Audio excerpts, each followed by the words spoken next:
ఆదిలాబాద్ జిల్లా బెల్లంపల్లి పట్టణానికి చెందిన దుర్గం వెంకటి భాగ్యలక్ష్మి దంపతులకు సంతానం లేదు.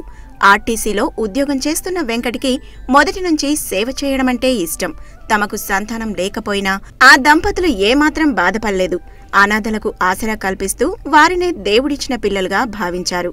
అనాథలకు ఒక తల్లి కావాలి, తండ్రి కావాలి, కుటుంబాన్ని ఏర్పాటు చేసి ఒక అద్భుతమైన సమాజాన్ని నిర్మించాలనే ఉద్దేశంతోనే అమ్మ అనాథ శరణాలయాన్ని నిర్మించడం జరిగింది.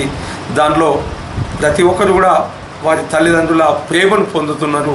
అదేవిధంగా బెల్లంపల్లి పట్టణంలోని అనేక సంస్థల వాళ్ళు ప్రతి ఒక్కరు కూడా వారికి చేయూతను అందిస్తున్నారు. ఇట్లాంటి సమాజంలో అనాథలు లేకుండా ఉండాలి, అనాథరహిత సమాజం కావాలని మేము కోరుకుంటున్నాం. అమ్మ ప్రేమలోని మాధుర్యాన్ని అనుభవించలేని అనాథలకు అమ్మ ప్రేమను అందివ్వాలనే ఉద్దేశంతో అమ్మ అనే అనాథ శరణాలయం స్థాపించి సేవలు ప్రారంభించారు. 16 మంది పిల్లలకు ఆసరా కల్పించి వారిని బడిలో చేర్పించారు. పాఠశాలకు వెళ్లి రావడానికి ఆటోను కూడా ఏర్పాటు చేశారు. మేము ఎన్నో కష్టాలతో మేము దీన్ని రన్ చేస్తున్నాము.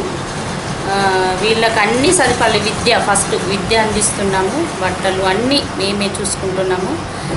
అదే ఈ అమ్మ అనాథ శరణాలయం ఉంది అని చాలామందికి తెలియదండి, మేము ఎక్స్పోజ్ చేయలేదు. అయితే ఇప్పుడు ఎవరన్నా దాతలు వచ్చి ముందుకు వచ్చి ఏమన్నా సాయం చేస్తే మేము ఇంకా డెవలప్ చేయగలుగుతాము. సొంత ఖర్చులతోనే చాలా సేవలు సాధ్యమయ్యాయని ఆ దంపతులు చెబుతున్నారు. దాతలు సహకరిస్తే మరింత మందికి చేయూతనిస్తామని చెబుతున్నారు.